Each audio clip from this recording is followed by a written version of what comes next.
Hey you guys, I'm Stacy and this is Gorgeously Aging, and I just wanted to do an update and share with you guys my gastric sleeve surgery journey.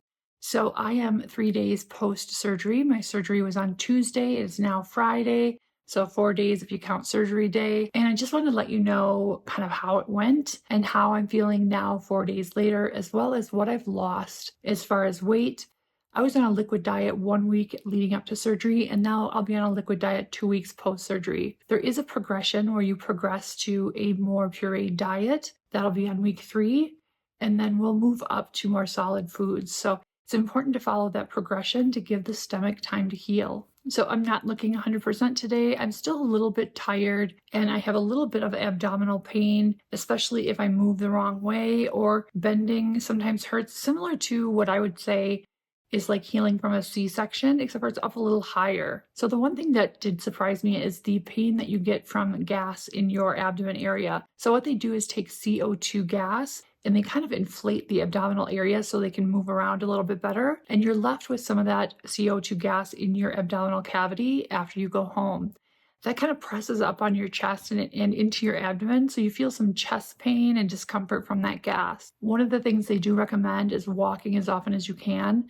So in that first 48 hours, I just walked around the house when I came home, and hopefully to untrap that gas or release that gas, but also just keep your system moving. Now, I'll tell you guys something that probably many of you don't know is that from my probably chest up, I look very average weight, but from my chest down, since menopause, I've gained a lot of weight. So I'm very abdominal heavy, hip, butt, and thigh heavy. So I am definitely overweight, and that weight in the midsection is the most dangerous weight. That visceral fat around your organs, this is the stuff that can lead to some serious health complications and even death. So when I went in for surgery, it was a robotic surgery, and my doctor or surgeon was sitting off kind of in the corner. And the robot itself is pretty huge. It looks like this big, humongous room size apparatus with a bunch of arms on it. I wasn't in the room very long before they put me to sleep, because as soon as I saw the robot, I asked a few questions, and I think they could tell that I was really nervous and had some anxiety. So they put me to sleep pretty quickly. Of course, when you go under anesthesia, it's almost like no time passes. They put you under and then you wake up and the surgery is done. Waking up, I didn't feel like I was in excruciating pain, but I definitely felt that pressure. And the most notable was like in my chest. It felt like almost a slight stabbing pain through my chest and into my back. They were excellent about giving me some pain medications and keeping me comfortable. And as I got up to use the bathroom, some of that gas was released, as TMI as that is. And the coming days, like each time you go to the bathroom, you release a little bit more of that gas that's trapped inside your abdominal cavity. Because there's gas trapped in the abdominal cavity, it can press up on your lungs, making breathing a little bit difficult. They did recommend sleeping in a reclining chair, which I don't have, so I just propped up some pillows on my bed and tried to sleep more elevated. I would say this is probably the most annoying thing. It's hard to get a good night's sleep just because that trapped gas is still there. Now, I know everybody has a different experience, and maybe some people haven't experienced that at all. I'm just sharing what I felt after surgery. I did go into surgery knowing all of these things could happen, so I think having a good mindset ahead of time really did help. So I wasn't shocked or surprised about any of the things that I was feeling after surgery. Right after I was moved from the recovery area into a regular room, they had me start sipping on water in these little 1-ounce cups. I think this is a really good way to track how many ounces you're getting, and it's so important not to get dehydrated. The first few sips that I took, I was so nervous that, it was going to bother my stomach, but it actually didn't bother my stomach at all. That very same afternoon in the hospital, they did ask me if I want some chicken broth as like a dinner, and I did take it just to see how it would set with me, and I had a few sips of that, and it was actually really tasty and didn't bother my stomach at all. They sent me home with a bunch of medications. One of those was a blood thinner just to avoid any blood clots, and several other medications that are common after gastric sleeve. One of those was hydrocodone with Tylenol, which I'm trying not to take. I took it the first day and a half, and now I'm trying to just get by without it. So there is some discomfort, especially when you're up moving around, but it's not anything excruciating.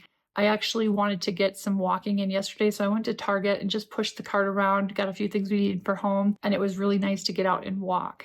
One of the suggestions that's been made by so many people, including my doctor and the nursing staff, is walk at least 20 minutes a day. So if you're able to, even if that's just around the house, like the first 2 days I just walked around the house, that was wonderful. And if you can get out safely, that's great too. As far as eating and drinking at home, I am doing the Fairlife 30 grams of protein shakes and just doing a quarter to a half a cup every 2 hours. And in between that, I'm doing water to get my hydration needs. So by doing about a quarter to half a cup every few hours, I go through one Fairlife shake a day.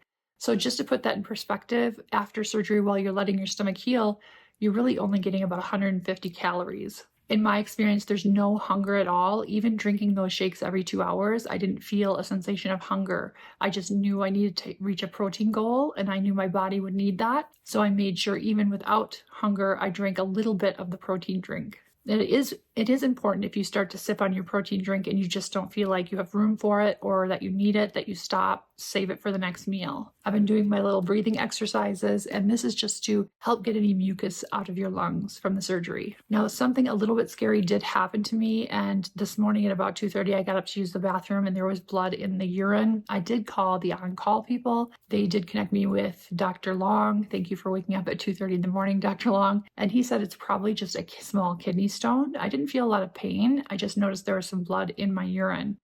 Now, since then, I haven't had any blood in my urine at all, but it was a little bit alarming when I noticed that. So I did want to call and just make sure that's nothing I needed to go to the ER for or nothing I should be concerned about. So leading up to the surgery, being on the liquid diet to prep my stomach for the surgery, I lost about 9 pounds. Now, a lot of times when you do that, a liquid diet or something of that nature prior to a surgery, you're losing some water weight. I did drink one electrolyte a day, a sugar-free electrolyte drink. My choice was Propel, which I think is really tasty, because my pre-op lab showed that I was a little low in sodium. Now, since the surgery, because when you're in the hospital, they do have you on an IV fluids, coming home, there was a little bit of a weight gain by a couple pounds, but that's really just the excess fluid in your body.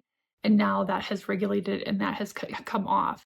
So total between the liquid diet before surgery and since Tuesday, which was 4 days ago, I've lost a total of, 13 pounds. So a little over 12, let's say, to be totally honest. I don't want to round up. I'd rather round down. So about 12 pounds. So the weight does come off pretty quickly. You really do have to commit to the diet nutrition that they set out for you, which I have been doing exactly the way I'm supposed to because I want this to be successful and I want to have long-term results. So moving forward, when I can eat solid foods, the focus is on a really healthy diet and getting as much nutrients as you can in a small amount of food, especially protein. So reaching those protein goals is important to maintain muscle, but also just keep you feeling full longer.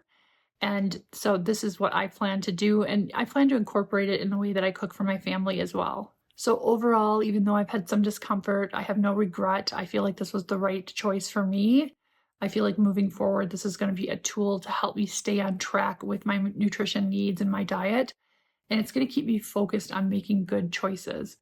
For me, having a smaller size stomach means that everything that I put into my body should be something that gives me nutrients. I realize that this is not the right choice for everyone, and there are people out there who have not been successful with bariatric type surgeries, so it's definitely not a decision to make lightly. For me, it doesn't bother me seeing people eat, and one of the shows that I've been watching while I'm home recovering is Chopped. So for those that have a hard time with that, seeing other people eat or watching it on TV, that may be a struggle, but for me, that doesn't bother me at all. I know what I need to be doing, and so I'm sticking to that plan, and watching other people eat and seeing it on TV really hasn't fazed me. I know that can be so difficult for some people, and I totally get it, especially when it's your favorite foods. My family had pizza last night, and I was like, oh my gosh, that looks so good. But in all honesty, I was really just satisfied, and I was totally okay with it. So today I plan on getting some walking in outside of the house just to get some fresh air and some sunshine. It felt good to go to Target and just push the cart around and get a few things and get out of the house.